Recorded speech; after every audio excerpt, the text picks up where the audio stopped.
A bad case of stripes. Camilla Cream loved lima beans, but she never ate them.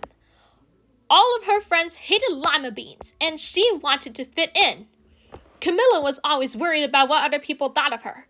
Today, she was fretting even more than usual. It was the first day of school, and she couldn't decide what to wear. There were so many people to impress. She tried on 42 outfits, but none seemed quite right.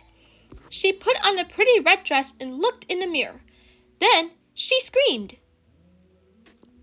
Her mother ran into the room and she screamed too. "Oh my heavens!" she cried. "You're completely covered with stripes." This was certainly true.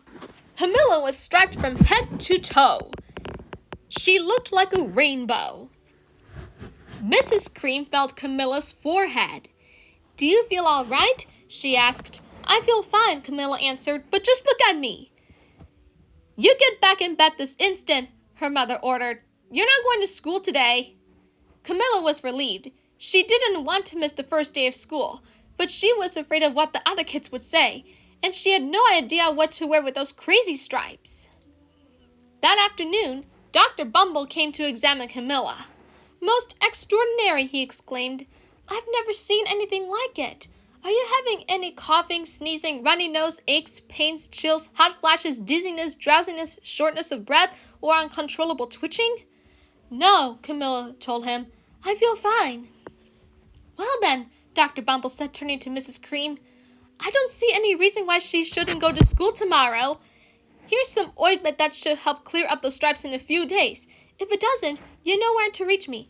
And off he went. The next day was a disaster. Everyone at school laughed at Camilla. They called her Camilla Crayon and Night of the Living Lollipop. She tried her best to act as if everything were normal, but when the class said the Pledge of Allegiance, her stripes turned red, white, and blue, and she broke out in stars. The other kids thought this was great. One yelled out, "Let's see some purple polka dots." Sure enough, Camilla turned all purple polka dotty. Someone else shouted, "Checkerboard," and a pattern of squares covered her skin. Soon, everyone was calling out different shapes and colors, and poor Camilla was changing faster than you can change channels on a TV.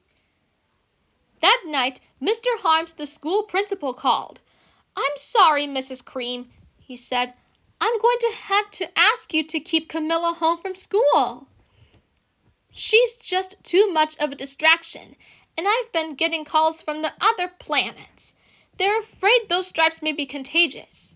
Camilla was so embarrassed. She couldn't believe that 2 days ago everyone liked her. Now nobody wanted to be in the same room with her. Her father tried to make her feel better. "Is there anything I can get you, sweetheart?" he asked. "No, thank you," sighed Camilla. What she really wanted was a nice plate of lima beans, but she had been laughed at enough for one day. Well, yes, I see," Dr. Bumble mumbled when Mr. Cream phoned the next day. "I think I'd better bring in the specialists. We'll be right over." About an hour later, Dr. Bumble arrived with 4 people in long white coats. He introduced them to the Creams. "This is Dr. Grop, Dr. Sponge, Dr. Cricket, and Dr. Young." Then the specialists went to work on Camilla. They squeezed and jabbed, tapped and tested. It was very uncomfortable. "Well, it's not the mumps," concluded Dr. Grop. "Or the measles," said Dr. Sponge. "Definitely not chicken pox," put in Dr. Cricket. "Or sunburn," said Dr. Young. "Try these," said the specialists. They each handed her a bottle filled with different colored pills. "Take one of each before bed," said Dr. Grop. Then they filed out the front door, followed by Dr. Bumble. That night, Camilla took her medicine. It was awful.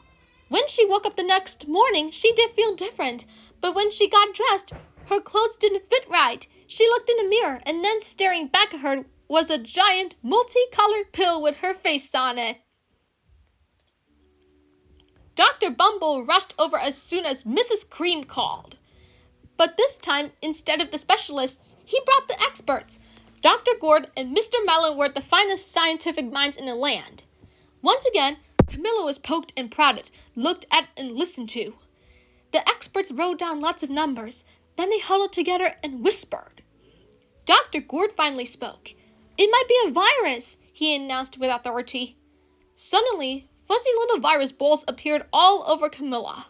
Or possibly some form of bacteria, said Mr. Mellon. Out popped squiggly little bacteria tails. Or it could be a fungus, added Dr. Gord. Instantly, Camilla was covered with different colored fungus blotches. The experts looked at Camilla, then at each other. We need to go over these numbers again back at the lab, Dr. Gord explained. We'll call you when we know something, but the experts didn't have a clue, much less a cure. By now, the TV news had found out about Camilla. Reporters from every channel were outside her house, telling the story of the bizarre case of the incredible changing kid. Soon, a huge crowd was camped out on the front lawn. The creams were swamped with all kinds of remedies from physiologists, allergists, herbalists, nutritionists, physics, an old medicine man, a guru, and even a veterinarian. Each so-called cure only added to poor Camilla's strange appearance until it was hard to even recognize her. She sprouted roots and berries and crystals and feathers in a long furry tail, but nothing worked. One day, a woman who called herself an environmental therapist claimed she could cure Camilla.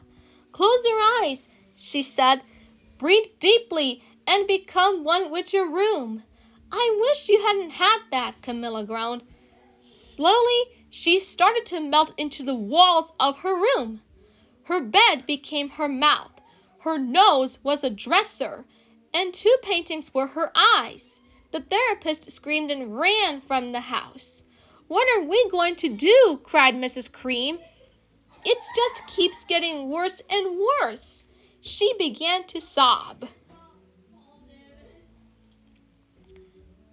At that moment, Mr. Cream heard a quiet little knock at the front door. He opened it, and there stood an old woman who was just as plump and sweet as a strawberry. Excuse me, she said brightly, but I think I can help. She went into Camilla's room and looked around.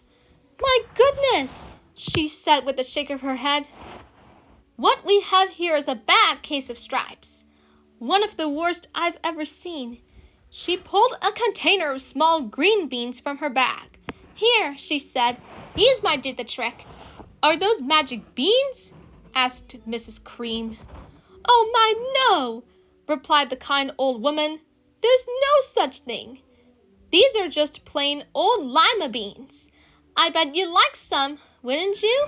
She asked Camilla.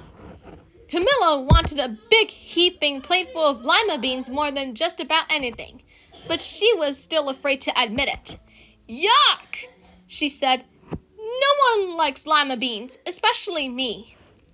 Oh dear, the old woman said sadly.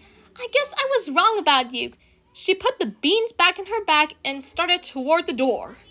Camilla watched the old woman walk away. Those beans would taste so good, and being laughed at for eating them was nothing compared to what she'd been going through. She finally couldn't stand it. Wait, she cried. The truth is, I really love lima beans. I thought so, the old woman said with a smile. She took a handful of beans and popped them into Camilla's mouth. Said Camilla.